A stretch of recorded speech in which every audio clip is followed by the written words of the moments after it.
যদি অসমৰ মুখ্যমন্ত্ৰীৰ সাহস আছে, অসমৰ উত্তৰ পাৰত তেজপুৰৰ ওচৰত থকা সোণাই ৰূপাই অভয়াৰণ্যত বহি থকা বেদখলকাৰীসকলৰ বেদখল মুক্ত কৰি দেখাওক।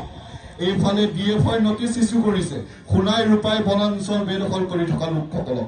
চাৰ্কল অফিচাৰে নটিচ ইছ্যু কৰিছে, কিন্তু যেতিয়া নটিচ ইছ্যু কৰা গম পালে লগে লগে বাধা আহি গ'ল। এইসকলক উচ্ছেদ কৰা নাযাব, এইসকলক উচ্ছেদ কৰা নাযাব।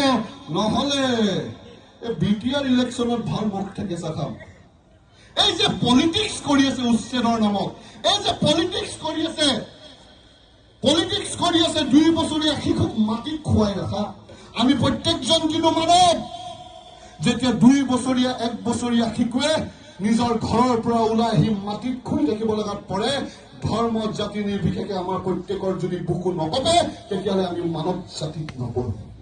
যেতিয়া 60-70 বছৰ বৃদ্ধই কয় যে মোৰ খাবলৈ দৰৱ নাই আৰু দৰৱৰ বাবে মই কক বকাই আছো, মোৰ জন্ম ইয়াত 51 আৰু 65 ইয়াত আমাৰ নাম আছে হাছিলা বিলত, কিন্তু মোৰ দৰৱো নাইকিয়া কৰি দিলে আৰু আজি এই গৰমত মই মৃত্যুৰ ওচৰৰ ফালে গৈ আছো। তেতিয়াহ'লে আমাৰ মানুহ হিচাপে বুকু যদি নকপে, তেতিয়াহ'লে কিন্তু আমাৰ এই মানৱতাৰ প্ৰতি এটা প্ৰশ্নচিন উত্থাপন হ'ব।